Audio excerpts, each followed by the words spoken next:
Alright everyone, it's time for a sort of philosophical rebuttal to the most common arguments against libertarianism. Now first, of course, because a lot of people still don't fully comprehend what it is, libertarianism is not all anarcho-capitalism.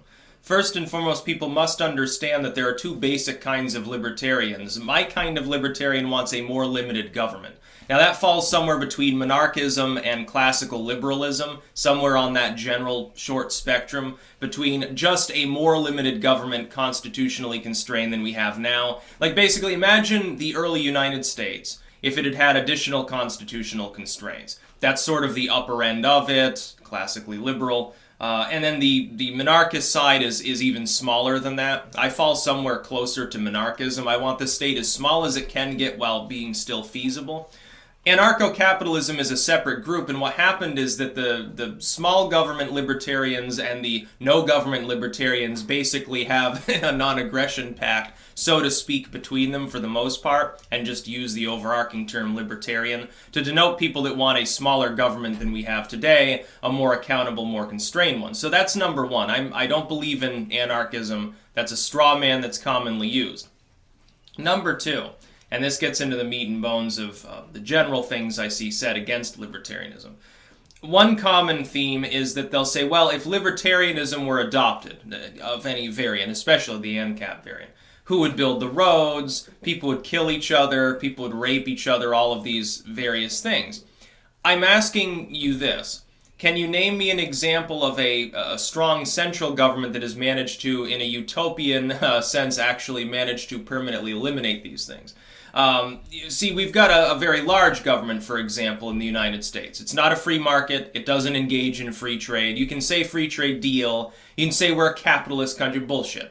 We're an interventionist country that has vestiges of capitalism that keep the whole thing going. They lean towards corporatism because centralized government wants to have their thumb on things. It makes it easier for them if there are a handful of monopolies rather than a lot of expansive business networks that are more independent from government. If everything isn't regulated and hyper-taxed and fucking overseen at every possible level, they think that the world will end because they might lose out on $10, and woe be unto them if that happens.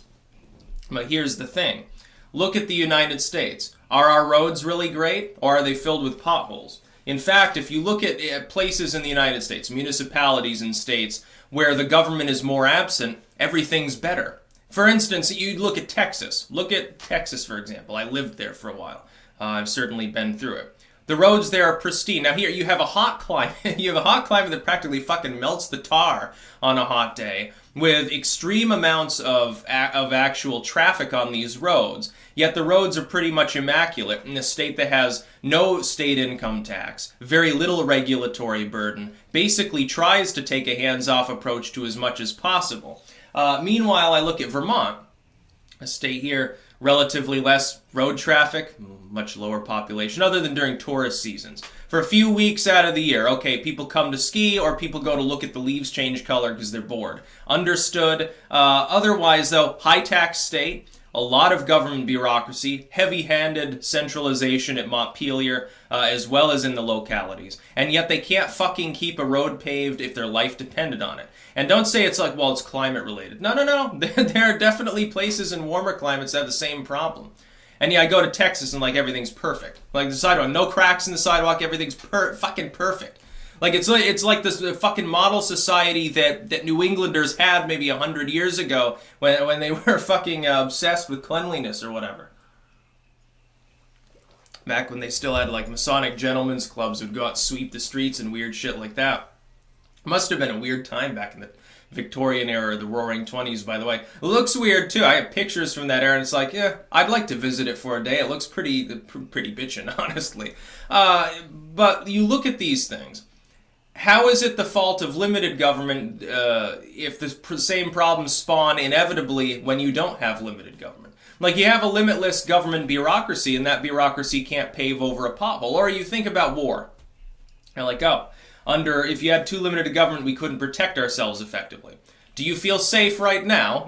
You've got situations all over the world, think of it this way, where countries are invaded. where countries attack one another, in a topical manner or outright invasion. You have all sorts of diplomatic problems. Everything under the sun. You have a UN. The UN is like the ultimate centralized body, and has it ever prevented a war?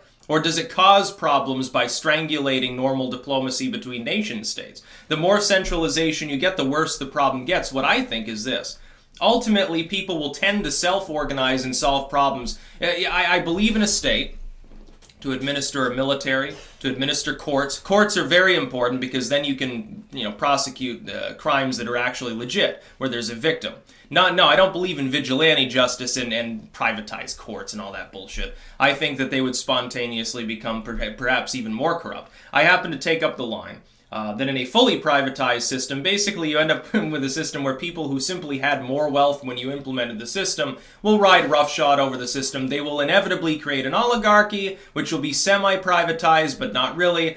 And it'll be the same as a government. It'll be no different. It'll just be something else in name, but it'll have the same function, be just as abusive, be just as burdensome. And in such a case, of course, what are you going to do revolution-wise? These groups will have even more power than the government could have. They won't even be restrained by an actual cut-and-dry constitution because you've eliminated any court that could apply it. So you don't have a military to prevent that abuse. Could be a problem. I think that those are the basic functions of a state. A military, though, is understood. Here's one topic we have to cover. Things like militaries and courts can victimize people, but their essential purpose should be seen as preventing the victimization of people. Like police. Police should not be beating people down in the streets, raiding their homes for they smelled pot or something. That violates the NAP completely. It should be that shouldn't exist. The only purpose of the police should be, essentially, to prevent people, insofar as they're unable to protect themselves completely, from being victimized by others, and to haul people in before a judicial system that additionally is helping to recoup loss, to prevent the loss of property, to prevent the loss of liberty, some kidnapping or whatever, usury, things of that nature. That's the purpose of government. Governments exist to prevent abuse. The problem is that governments get so large they themselves become the main abuser. The goal should be therefore not... We've lived in situations thousands and thousands of years ago. The concept of the nation state didn't exist. Many people lived in a gray area where fundamentally there was no particular governing authority over them. You had city-states. You go in the hinterlands, the paganist hinterlands outside of the core of the Roman Empire, the Mediterranean basin in general, you get chieftains. You get tribal warlords, and they don't even exact complete control over their surrounding area because it's impossible to police everything. You're not going to get together your whole army to squash 2 villagers. It's just not going to happen. The problem is you still had abuse, despite the fact that the nation state as conceived of in the modern sense didn't exist with all of its regulations, and it was basically, hey, give me a cabbage or I cut your head off, doesn't mean that abuse wasn't there. If you eliminate the state entirely, I see it as something that will spontaneously generate in a privatized framework. But that being said, statists, authoritarians, commonly go after libertarianism and say, who will build the roads? Well, obviously government can't do it very well. Roads have been made in areas that fundamentally had relatively little organization, and they fall apart in areas that have relatively extreme high degrees of centrality. This should tell you that fundamentally, here's the thing, the absolutism between either there should be a very powerful state or no state at all is an illusion. On that gradient somewhere you reach the maximum efficiency while minimizing abuse, and you counterbalance the state's power against private entities in order to actually increase competition, to maintain the free market, to maintain the free trade, to prevent privatized abuse, while keeping the government constrained as much as you can on a very, very short leash. That's how it should be. Don't blame the guard dog for barking, but keep it on a short enough leash that it only does that. Barking. Give a warning to the private entities without abusing them. Otherwise, a bad dog, eating these children, you're definitely a pit bull.